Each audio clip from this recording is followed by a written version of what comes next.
এই তো পাপ্পাইয়া আগেকার দিনে কোথায় সরতো এগুলা কিভাবে করতো দেখি বন্ধুরা বলতে পারেন কিনা দেখি আপনারা লাইক এন্ড কমেন্ট করে জানাই দিবেন।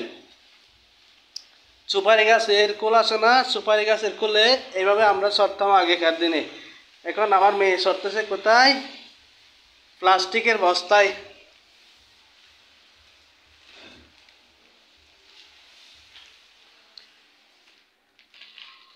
লাইক এইভাবে দাও,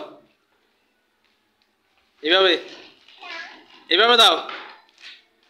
ইয়েস ইয়েস, আবার দিব।